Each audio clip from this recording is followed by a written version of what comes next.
Welcome to Greek for a Week. This week we are beginning chapter 3 of the book of Philippians, and we're just going to look at verse 1 this week. Verses 2 through 6 are also a part of this particular paragraph here, where Paul is warning the Philippians against his warning against the Judaizers. So it seems like verse 1 has been one of these verses that a number of different commentaries and scholars have placed kind of by itself. And then verses 2 through 6 kind of form their own paragraph.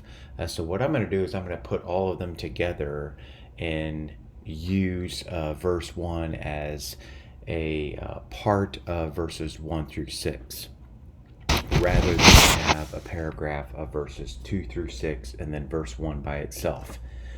So just wanted to make that comment there at the beginning so you understood where I was coming from with all of these verses. So if we translate here, we have Paul saying, "Finally, my brothers, rejoice in the Lord." To write the same things to you indeed is not trouble to me, but safety to you. So here Paul is, again, like I said, not only starting a new chapter, but what I would contend is beginning a new paragraph here. And so he has a nominative of direct address. So you have adelphoi, that is your nominative direct address. You have mu here, which is my brothers and sisters. So here Paul is using this address to visit with them, to say, hey, this is me. And then he also uses the ta loipon. I translated that finally. So here Paul is starting to bring things to a close, and so he's directly addressing them. Then you have your kai rete, that is your present active imperative, second person, plural. Of course, it's plural because he's directing this command or this imperative to the Philippians, and that is of kairo, is the lexical form there. Then the en curio, your prepositional phrase here, en curio. This prepositional phrase is to be taken, if you will, as incorporative. The idea is a union with Christ. So he's asking them to rejoice in their relationship with Christ.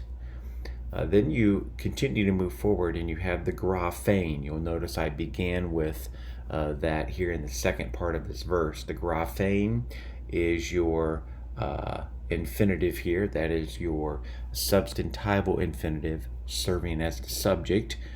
Your present active infinitive of grapho. And then the ta alta, the article here that precedes your demonstrative pronoun, changes the translation. Remember, when you have that article in front of the nominative form of altas, it changes to a translation that we have there, the same. And then lastly, you have a construction that I'm sure some of you, if not most of you, are familiar with. We have a men de construction. So here is my men, and then here's the de construction. Again, it provides, if you will, a point-counterpoint construction.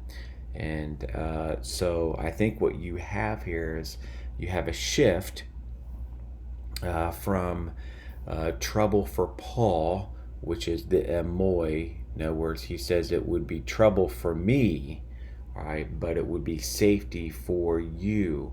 So there's a transition from Paul to the Philippians. Again, the emoi to the humin, the men to the de. So that's Paul bringing that particular construction forward so that he can show that distinction between what could be difficulty for him would be safety for the Philippians.